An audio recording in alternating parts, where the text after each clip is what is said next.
నమస్తే welcome to Riya news. TTD chairman BR Naidu Sakshi పత్రికపై సాక్షి మీడియాపై పరువు నష్టం దావా వేసినటువంటి అంశంపై ఇప్పుడు రాజకీయ దుమారం రేగుతోంది.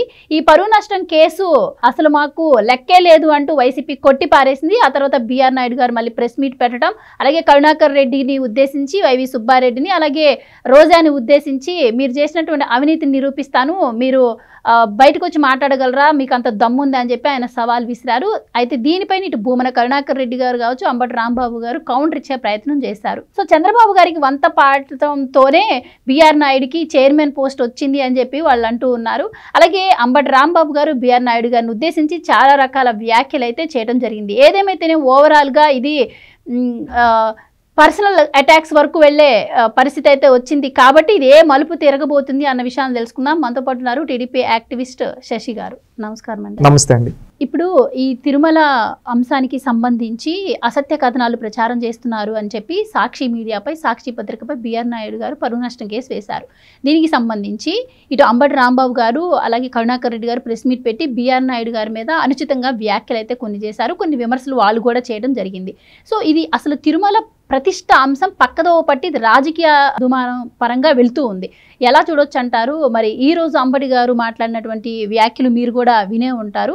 సో ఆయన బిఆర్ నాయుడు గారిని ఉద్దేశించి చాలా రకాల విమర్శలు చేయడం జరిగింది. మీరేం చెప్తారు దానికి? ఒకటి, ఫస్ట్ ఆఫ్ ఆల్ అండి, సాక్షి పేపర్, సాక్షిలో ఏ రోజన్నా నిజం రాశారా?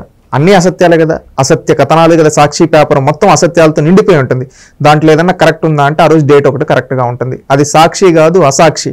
ఈ తెలుగు రాష్ట్రాలకు పట్టిన దరిద్రం ఒక చీడపురుగు సాక్షి మీడియా. ఏంటంటే ఆ రోజు అవినీతి సొమ్ముతో పెట్టిన అసాక్షి రాష్ట్రానికి ఇంత పెను ప్రమాదం అవుతుందని ఆ రోజు ఆలోచించాల. ఈ రోజు చూస్తే అది వృక్షమై విషం జిమ్ముతూ టాపిక్ డైవర్షన్లు చేయడం, విషం జిమ్మడం. ఎందుకంటే ఈరోజు సోషల్ మీడియా, అదేవిధంగా మీడియా అనేది చాలా కీ రోల్ ప్లే చేస్తుంది సొసైటీలో. ఈ రోజు ఏదైనా కానీ ఒక పక్క నిజం వస్తే ఒక పక్క అసత్యం వస్తుంది. ప్రజలు ఒక డైవర్షన్ గురవుతున్నారు. ఏది నిజం ఏది అబద్ధం తెలుసు. దీంట్లో ఎక్కువ అసత్య కథనాలు 99% రాసే పేపర్ సాక్షి. ఏంటంటే ఎవరైనా చదివినోడు ఏ నిజమా అన్నట్టు వాడు ఏమైపోతాడు? ఒక నిజాన్ని అంటే ఇప్పుడు సాక్షిలో వచ్చే ఒక అబద్ధాన్ని అతను నిజమని నమ్మితే నిజం అనేది ఏందో అతనికి తెలియదు. ఈ అబద్ధాన్ని నమ్మి ఒక తప్పుడు దోవలో వెళ్ళిపోతారు. అవునా కదా? ఇప్పుడు మిమ్మల్ని ఒక మిస్లీడ్ చేస్తే ఎలా ఉంటుంది? మీ లైఫ్ లో ఆ విధంగా వీళ్ళు మిస్లీడ్ చేస్తున్నారు మీడియాను పెట్టుకుని. ఒక్కటి కూడా నిజం రాదు. అలాంటి వాళ్ళ పైన లీగల్ గా పరువు నష్ట దావా వేస్తారు. అంటే పరువు నష్ట దావాలు సాక్షికి ఇది కొత్త కాకపోవచ్చు. ఎందుకంటే వాళ్ళ జీవితంలో అన్ని తప్పులు రాశారు కాబట్టి ఎంతో మంది పరువు నష్ట దావా. పరువు ఉండేవాడు అంటే సిగ్గుపడతారు పరువు నష్ట దావా వేస్తే.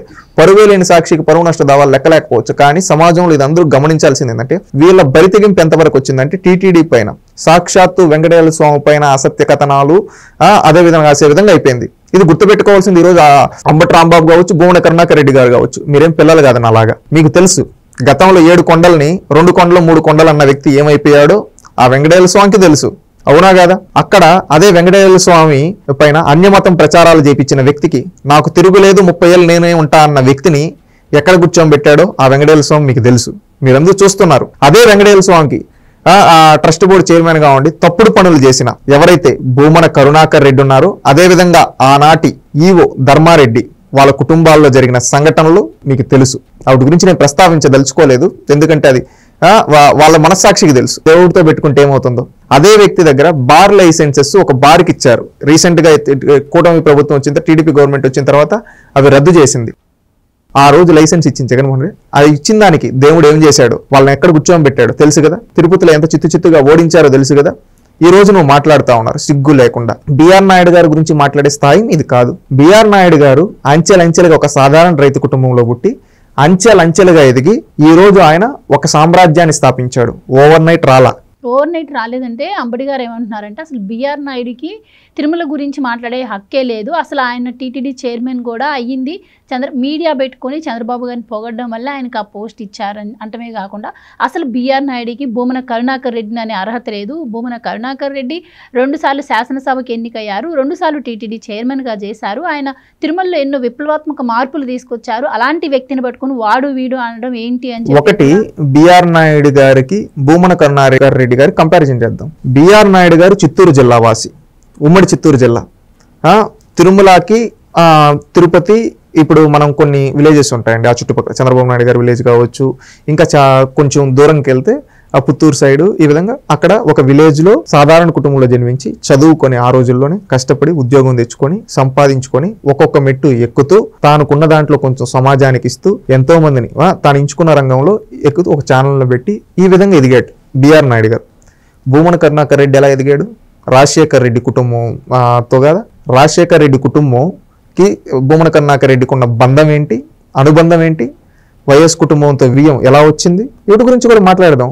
ఒకప్పుడు ఎస్వి యూనివర్సిటీలో రాడికల్ సంస్థ విరసం అనేది వీటన్నిటిని ఎలా చేశాడు భూమన కరుణాకర్ రెడ్డి, ఆ విధంగా రాజారెడ్డికి ఎలా దగ్గర అయ్యాడు, రాజశేఖర్ రెడ్డికి ఎలా దగ్గర అయ్యాడు, ఎమ్మెల్యే టికెట్ ఏ విధంగా వచ్చింది, ఎవరు వంతన బాడితే వచ్చింది చెప్పు. సమాజం కోసం ఏమన్నా చేశాడా భూమన కరుణాకర్ రెడ్డి? రాజశేఖర్ రెడ్డి కుటుంబానికి చేసిన ఊడిగంతో ఆ పదవులు వచ్చాయి, అవునా కాదా? చెప్పండి అంబటి రాంబాబు గారు, మీరు కూడా ఆ కోవకే చెందుతారు కదా. కాంగ్రెస్ పార్టీ నుంచి కాకుండా రాజశేఖర్ రెడ్డి కుటుంబంతో ఉండి రాజశేఖర్ రెడ్డి తీసుకుని రాజశేఖర్ రెడ్డికి భూమన కరుణాకర్ రెడ్డి గారి పైన ఎందుకు అంత ప్రేమ చెప్పు. దాని బంధాలు అనుబంధాల గురించి కూడా మాట్లాడితే చాలా వస్తాయి. ఒకటి, మనం విలువలతో రాజకీయాలు మాట్లాడు, విలువలు మర్చిపోయి ఏది పడితే మాట్లాడి మీ గురించి కూడా మాట్లాడితే తట్టుకోలేరు. నిజాలన్నీ బయటకు వస్తే ఈ భూమన కరుణాకర్ రెడ్డి అన్న చేసిన తప్పులు పాపాలు, అదేవిధంగా అన్య మతస్థులతో చేరి తిరుమల పవిత్రతను దెబ్బతీసేదానికి ఆయన చేసిన కుట్రల వల్ల ఆయనకి ఎలాంటి శిక్ష వేశాడు దేవుడు భూమన కరుణాకర్ రెడ్డి మనస్సాక్షికి తెలుసు. నేను ప్రత్యేకంగా చెప్పాల్సిన అవసరం లేదు. ఆ దేవుడితో పెట్టుకోవద్దండి ఇప్పుడు కూడా, మిమ్మల్ని కోరేది అది. ఎందుకంటే ఆ దేవుడు కొండల్ని గేలి చేసిన వ్యక్తి ఏమయ్యాడో మనకు చరిత్ర చెప్తుంది. ఒకటి గుర్తుపెట్టుకోండి, బిఆర్ నాయుడు గారు గతంలో 5 కోట్ల మంది ప్రజలకు అండగా నిలబడ్డాడు. మీరు రాష్ట్రాన్ని నాశనం చేస్తే, మీరు ఆ రోజు విధ్వంసం చేస్తుంటే అమరావతి రైతుల్ని గుర్తుపెట్టుకోండి. అంబటి రాంబాబు గారు, మీరు మహిళలను గౌరవించారో నాకు తెలియదు, మహిళల్ని చీరల్లాగి గర్భవతులను కడుపులేదన్నారు. అలాంటి వాళ్ళకు అండగా నిలబడి ఒక భరోసా ఇచ్చాడు, నేనున్నాను, మీ గొంతుక నేనవుతాను, మీ ఆక్రోశం మీ బాధలు ఈ ప్రపంచానికి చూపిస్తానని చెప్పి ఆ రోజు చూపించి అమరావతి రైతుల పక్షాన్ని నిలబడి అమరావతి రైతుల్ని గెలిపించిన వ్యక్తి బిఆర్ నాయుడు. భూమన కరుణాకర్ రెడ్డి లాగా రాజశేఖర్ రెడ్డి కుటుంబానికి వంతన వాళ్ళ గుర్తుపెట్టుకో. భూమన కరుణాకర్ రెడ్డి ఒక కుటుంబానికి వంతనబడి పదవులు తెచ్చుకున్న వ్యక్తి, ఈయన ప్రజల పక్షాన్ని నిలబడిన వ్యక్తి. ఆ రోజు రాష్ట్రంలో మీరు విధ్వంసకాన్ని నడిపిస్తుంటే తన మీడియా ఛానల్తో ఎదురొడ్డి నిలబడి మీడియా పవర్ ఏంటో చూపించాడు. మీరు అంటున్నారు సాక్షి జగన్మోహన్ రెడ్డి సపోర్టు అవినీతి సొమ్ముతో పెట్టింది, టీవీ5 బిఆర్ నాయుడు యొక్క కష్టార్జితంతో పెట్టింది. రెండిటికి చాలా డిఫరెన్స్ ఉంది, గుర్తుపెట్టుకో. నువ్వేంటంటే మాట్లాడేస్తే నోరుంది కదా, నేను ప్రెస్లో వచ్చి బాగా మాట్లాడతాను కదా, బాగా ప్రాసలు కలిపి మాట్లాడతాను కదా అని చెప్పి ప్రాసలతో మాట్లాడావనుకో జనాలు ఎప్పుడు చూస్తూ ఉండరు. నువ్వు ఈరోజు సాక్షి గురించి, సాక్షిలు ఏమన్నారు? నువ్వు కూడా ఉమ్మడి గుంటూరు జిల్లా వాసే కదా, ఆ జిల్లాకు సంబంధించిన మహిళలు ఏమన్నారు? వేస్సులు అన్నారు. నీకు సిగ్గు లేదా? అంటే నీ కుటుంబం కూడా అక్కడే ఉంది కదా, అలాంటి మీడియా ఛానల్కి నువ్వు సపోర్ట్ ఇస్తున్నావు. చూడు, నువ్వు రాజకీయాల్లో ఉన్నావు, విలువలతో రాజకీయం చేయి. పలానా అంబటి రాంబాబు ఉన్నాడు, విలువలతో రాజకీయం చేశాడంటారు. పదవి ఉన్నా లేకపోయినా ఆ పదవుల కోసం దిగజారుడు మాటలు చరిత్రహీనుడుగా మిగిలిపోతారు. మీరు బిఆర్ నాయుడు గురించి మాట్లాడే స్థాయి అనేది, నువ్వేమన్నా పెద్ద ప్రజానాయకుడివే? 1989లో అడుక్కుంటే ఒకసారి గెలిచావు, 2019లో ఒకసారి గెలిచావు. జీవితంలో నువ్వు 30 ఏళ్ళగా 2 సార్లు, అది కూడా అడుక్కుంటే ఏదో గాల్లో గెలిచిన వ్యక్తి. అప్పుడు కాంగ్రెస్ గాలి, మొన్న వైఎస్ఆర్సీపీ గాల్లో తప్పితే మళ్ళీ ఎమ్మెల్యే గాని చరిత్ర నీది. నువ్వు బిఆర్ నాయుడు గురించి మాట్లాడు. బిఆర్ నాయుడు ఏ రోజు పదవులు కోరుకోలేదే. ఆయన ఏమన్నాడు ఆ రోజు పదవి వచ్చిన రోజు కూడా? నేను ఈ జిల్లాలో పుట్టిన వ్యక్తిని, ఆ వెంకటేశ్వర స్వామిని చిన్నప్పటి నుంచి స్మరించుకుంటూ పెరిగిన వ్యక్తిని, నేను నమ్మే దేవుడు వెంకటేశ్వర స్వామి, నేను ఆయనకి సేవ చేసే అదృష్టాన్ని కోరుకున్నా. నేను ₹1 బిఆర్ నాయుడు గారు ఒక ఛాలెంజ్ చేశారు, అంబటి రాంబాబు, నేను ఈ రోజు వరకు 1 టికెట్ అమ్ములా, నాకు 100 టికెట్లు ఎంచుకునే అవకాశం ఉన్నా కానీ నేను దర్శనానికి వెళ్తే 50 మంది 100 మంది ఆ టైం ఆగిపోతుందని చెప్పి నేను కూడా దర్శనానికి వెళ్లకుండా సామాన్యులకు పెద్దపీట వేస్తున్నాను. గతంలో మీరు ఎన్ని టికెట్లు అమ్మారు, ఎన్ని టికెట్లతో వ్యాపారం చేశారు, 500 టికెట్లు ఉన్న దాన్ని 5000కి ఎలా చేశారు, వీటన్నిటి గురించి మాట్లాడడం ఛాలెంజ్ విసురుతున్నా, స్వీకరించు అని చెప్పారు. స్వీకరించమని జగన్మోహన్ రెడ్డి గారికి కూడా ఇంకొక ఛాలెంజ్ విసిరారు. ఏమని చెప్పి విసిరారు తెలుసా? ఆయన ఒక ఛాలెంజ్ విసిరాడు బిఆర్ నాయుడు గారు. తిరుమలకి కోనేరులో మునిగి గుండు కొట్టుకొని నామాలు పెట్టుకొని వెళ్ళి పట్టు వస్త్రాలు సమర్పించండి ఛాలెంజ్ అని చెప్పాడు. ఆ ఛాలెంజ్ స్వీకరించమని దమ్ముంటే ఈ ఛాలెంజ్ల గురించి వీటి గురించి మాట్లాడకుండా, తిరుమల ప్రతిష్టత గురించి ఆయన ఛాలెంజ్లు విసిరితే వాటి గురించి మాట్లాడకుండా మీరు ఏవేవో డైవర్షన్ గురించి మాట్లాడుతున్నారే.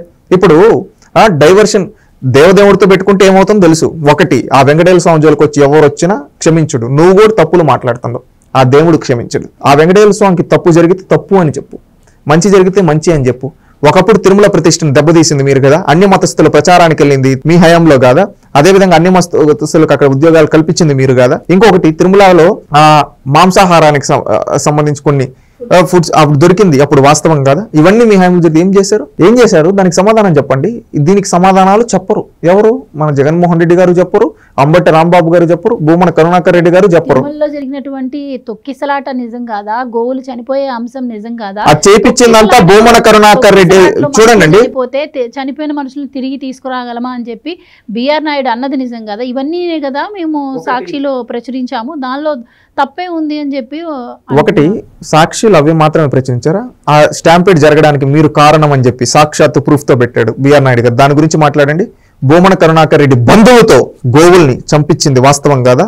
భూమన కరుణాకర్ రెడ్డి బంధువుతో ఆ రోజు ఇచ్చి కావాలని స్టాంపేడ్ జరగడానికి పన్నాగం పన్నింది మీరు కదా? సమాధానం చెప్పండి. మీరు దగ్గరుండి మీ వాళ్ళతో చేపించి వాళ్ళందరినీ సస్పెండ్ చేశారు, లీగల్ గా యాక్షన్ తీసుకున్నారు వాళ్ళపైన. ఈ రోజు వాళ్ళందరినీ సస్పెండ్ చేశారు, విధుల నుంచి వాళ్ళని తప్పించారు. అది మీరు కుట్రలో బండుతున్నారు, మీ ఆలోచనలు దేవుడితో పెట్టుకుంటున్నారు. ఈ రోజు బిఆర్ నాయుడు గారు తన సొంత నిధులతో ఆయన ఒకే మాట అన్నాడు, నేను ఒక్క రూపాయి కూడా దేవుడి దగ్గర నుంచి తీసుకోదలుచుకోలేదు, ఎందుకంటే నేను నమ్మే దేవుడు నా దగ్గర ఉన్నదే పెట్టి ఆ వెంకటేశ్వర స్వామికి చేస్తాను, నాకు సేవ నాకు ఎంతో ఇచ్చాడు ఆ దేవుడు. ఒక సాధారణ కుటుంబం నన్ను ఇంత పెద్ద స్థాయికి తీసుకొని వచ్చాడు, ఈ రోజు నాకు ఏమీ లేవు, ఆ దేవుడికి సేవ చేయడం మాత్రమే నా లక్ష్యం అని చెప్పిన వ్యక్తి బిఆర్ నాయుడు గారు. భూమన కరుణాకర్ రెడ్డి తన జీవితంలో ఏ రోజు అని చెప్పాడు? టీటీడీని తన జోబి సంస్థగా, అంటే టీటీడీలో వ్యాపారాలు చేసి డబ్బులు సంపాదించుకున్న వ్యక్తి భూమన కరుణాకర్ రెడ్డి కాదా? భూమన కరుణాకర్ రెడ్డి చేసిన తప్పుల గురించి మాట్లాడదాం. వాళ్ళ కొడుకు కింద వ్యాపారాలు పెట్టి, ఆయన వ్యాపారాలు పెట్టి, తిరుమల టికెట్లని టూరిజం బస్సులతో కలిపి ఏ విధంగా చేశారని అన్నిటిపైన విచారణ జరుగుతుంది. రేపు అన్నింటి గురించి చర్యలు తీసుకుంటారు, సిద్ధంగా ఉండండి ఎదుర్కొనేదానికి. అంతేగాని తప్పుడు మాటలు వద్దు. ఒకటే అండి, వెంకటేశ్వర స్వామితో పెట్టుకున్నోడు ఎవడు బాగుపడినట్టు చరిత్ర లేదు. ఆ వెంకటేశ్వర స్వామి గురించి అవాస్తవాలు అసత్యాలు మాట్లాడిన వ్యక్తి బాగుపడినట్టు చరిత్ర లేదు. అది భూమన కరుణాకర్ రెడ్డికి తెలుసు, అంబట్టి రాంబాబుకి తెలుసు. మీరు హద్దులు మీరు మాట్లాడితే ఆ దేవదేవుడు చూసుకుంటాడు మిమ్మల్ని. ఎందుకంటే కాలం సమాధానం చెప్తుంది. ఎందుకంటే ఈరోజు మంచి మనసుతో సహృదయంతో ఆ దేవదేవుడికి సేవ చేయాలనే ఉద్దేశంతో బిఆర్ నాయుడు గారు ఉన్నారు. ఒక నూతన మార్పులు తీసుకొని వచ్చి ఆ దేవదేవుడిని అనేక మందికి, పేదవాళ్ళకి, ఎంతో మంది సామాన్యుల దర్శనం కల్పించాలి. ఎందుకంటే నేను ఒక చిత్తూరు జిల్లా వాసిగా తిరుమల అనేది మాకు ఒక సెంటిమెంట్. మాకే కాదు, చుట్టుపక్కల ఉండే తమిళనాడు కావచ్చు, ఈరోజు కర్ణాటక నుంచి కావచ్చు, ఎంతో మంది వస్తూ ఉంటారు తిరుమలకి. మా అందరికీ ఏంటంటే ప్రతి శనివారం వస్తే ఉపవాసం ఉండడం, ప్రతి శనివారం అంటే అది దేవుని వారంగా భావించి ఆయనకి పూజించడం, తిరువల శనివారాలను వస్తాయి, అప్పుడైతే ప్రతిరోజు పెట్టుకోవడం, ఈ విధంగా ఒక సెంటిమెంట్ అనేది ఉంటుంది.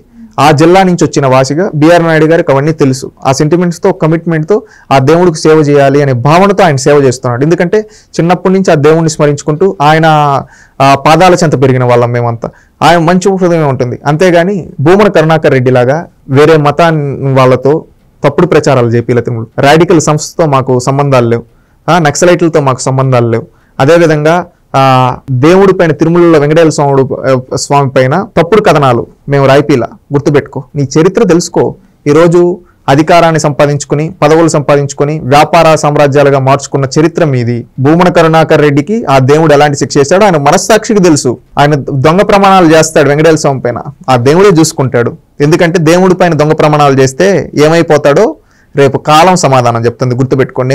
నేను ఎక్కువ మాట్లాడదలుచుకోలేదు, ఎందుకంటే ఆ దేవుడితో పెట్టుకుంటే ఆ దేవుడు చూసుకుంటాడు. ఎందుకంటే గతంలో చూసాం, చరిత్రలో ఏమయ్యారు, రేపు భవిష్యత్తులో ఏమవుతారో చూస్తాం.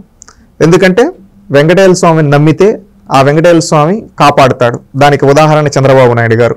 ఆయనకి మహద్వారం నుంచి వెళ్లే అవకాశం ఉన్నా ముఖ్యమంత్రిగా ఏ రోజు వెనక నుంచి తిరిగి వచ్చి ఆనవాయితీగా వెళ్తాడు. అది ఆయన ఆ రోజు మీరు ఆనాటి కాంగ్రెస్ పాలకులు రాజశేఖర్ రెడ్డి కొంతమందితో చేతులు కలిపి క్లైమోర్ బాంబులు పెట్టి దాడి చేపిస్తే ఆ దేవదేవుడి దగ్గరికి వెళ్ళేటప్పుడు ఆయన్ని లేకుండా చేయాలని, ఆయన భూమి మీదే లేకుండా చేయాలని మీరు పన్నాగం పడితే ఆ రోజు ఆ చంద్రబాబు నాయుడు గారిని కాపాడింది ఎవరో కాదు, ఆ వెంకటేశ్వర స్వామి. 20 క్లైమోర్ బాంబులు పెట్టి 20 అడుగులు పైకి వెళ్తే ఘాట్ రోడ్డు పైన ఎవరు బతకరు.